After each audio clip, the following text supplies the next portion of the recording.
Hey, what's going on, everybody? I just wanted to take a quick moment to talk to you guys about the Juneteenth bill that just passed recently. Now, many of you may already know in the U.S. Senate, unanimously a bill was passed to make Juneteenth a national holiday. Not one Republican senator opposed this bill. And for me, that was very head scratching because when it comes to the reparations bill, H.R. 40, they're not trying to hear anything about it. When it comes to the George Floyd bill, they're not trying to hear anything about it. When it comes to the John Lewis Voting Rights Act bill, they don't want to hear anything about it. If you bring up anything concerning critical race theory to them, they will argue you down against it. They don't want to hear anything about it. But then with all that being said, now you're telling me you want to vote to make Juneteenth a national holiday?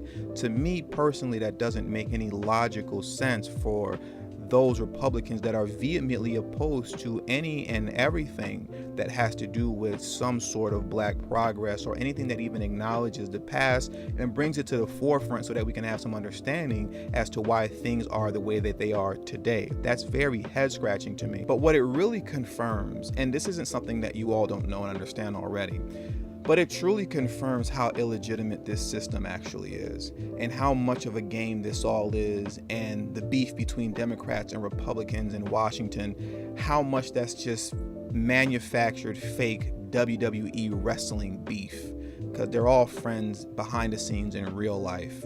You know, the reason that this bill even passed is because they figured, listen, we have to do something for these black people. We got to throw them at least the smallest little crumb. You look at all the stuff that's passed for all these other groups already, and like I said, it goes to show how Joe Biden and the Democratic Party, they're no different than the Republicans, and they work hand in hand with one another.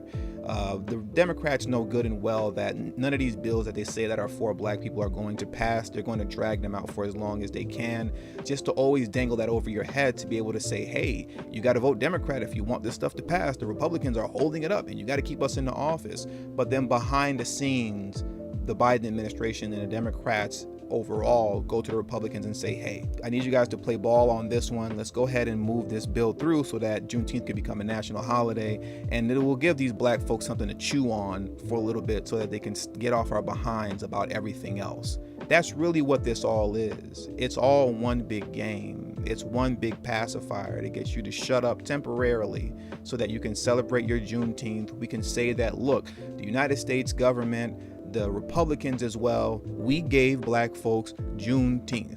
This is what we gave you, right? And that's what this is really all about. And it also goes to highlight the fact that, and I feel like within this channel and my videos, when this includes myself, often get lost in the thought and in the fact that these are two sides of the same coin. I go in so much on the Democratic Party that mentally you start to forget that there isn't really another side. If there is another side, it's the side that we created.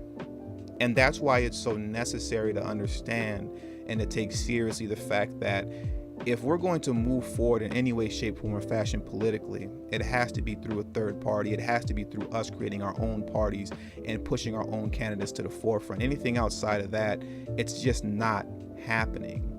And I came to that conclusion, or I shouldn't say came to that conclusion, but that understanding kind of just really hit me today after I was thinking about the conversation that I had with our good brother Rob on his channel, Black Like Revelations 2, where I was discussing, you know, just as a tactic to get out these guys that are in the Congressional Black Caucus, we'll just intentionally vote Republican just to send a message to the Democratic Party, right? But as I meditate on that more and more right now, it doesn't matter. You can get all these guys out, Sheila Jackson Lee and Jim Clyburn, and you could just out of spite replace them with Republicans just to say you got them out, or replace them with anybody else just for the sake of saying you got them out. But what does that actually mean? You're not really sending a message to the Democratic Party because it's all the same thing. Democrat or Republican, there is no difference. So if we're going to move forward, we have to push forward with our own party. Anything outside of that just simply won't work. And we have a very short 9-year window to get it done. And for those of you who are still a little confused about what I mean about we only have 9 years to get it done, we only have this decade to get it done, tomorrow I'm going to be going live to finally explain why I say that we only have this decade to do what we need to do politically. After 2030, politically, Black Americans are finished. It's a wrap. And tomorrow afternoon, it'll be 11 a.m. my time. I'm in Los Angeles.